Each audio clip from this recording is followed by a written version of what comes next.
by the new law, police make their move. From Brian's bag of trash, they collect a protective screen from an electric razor and several Marlboro cigarettes. From Alfred's trash, they get a disposable razor and a toothbrush. The twins unwittingly provide the very DNA sample they had both refused to give 7 years earlier. This is all the evidence they need. Cigarettes, toothbrushes, razors are swimming with DNA. And the items are quickly sent for analysis.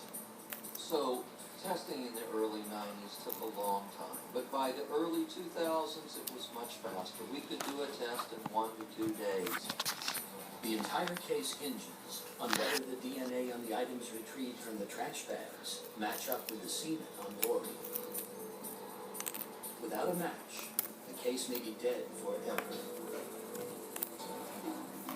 They send that to the Florida Department of Law Enforcement lab, and boom, bingo. The DNA matches the semen found on Lori Colleen.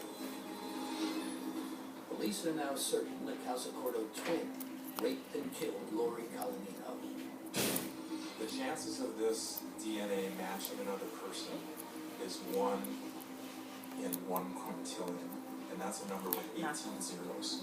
So the chances that there's another person on Earth who has this DNA are slim to none.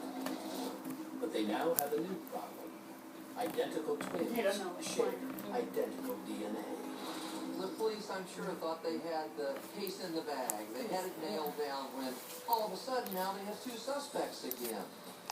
They thought that DNA was going to solve crimes easily, but here they had a unique case. They had 2 suspects, 1 DNA. Oh, my God, Abby. Despite all their advances, the Colanino murder case may be back to square one.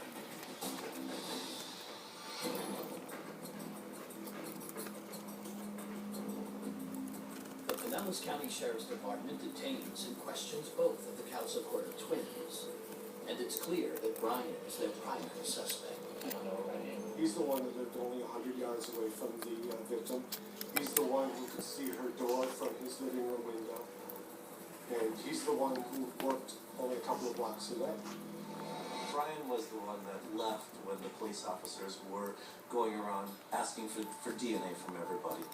Investigators think it's Brian. He lived in the same complex, he has no alibi, and he's the suspect in a previous murder.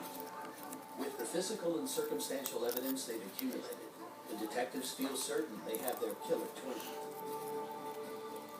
And prosecutors choose to indict Brian Calzacordo for the crime.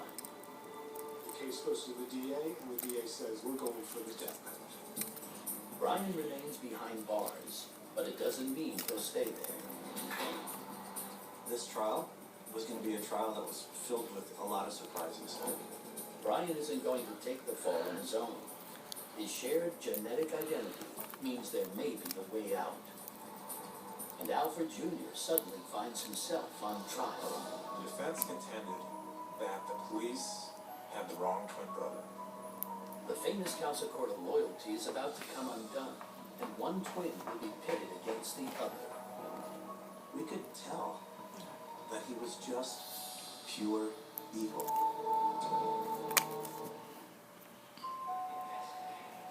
Tuesday on an all-new Evil Twins. Richie and Money Crane's rough childhood produced identical thugs. They were ruthless. They knew their name struck fear. And when they grew, they're full-fledged gangsters. They were the kings of London. Nobody stood in their way. The only thing that could stop the brothers was each other. Madness and paranoia threatened to bring that Frito empire down. Evil Twins, all new Tuesday at 10, only on Investigation Discovery. Foster Grant. Prescription quality reading glasses without the prescription price. Starting at just $15. Why would I wear anything else? This back-to-school season, Ziploc makes fresh lunches better than ever. For a limited time only, get 2 box tops for your school. So this year's lunches can be the best yet.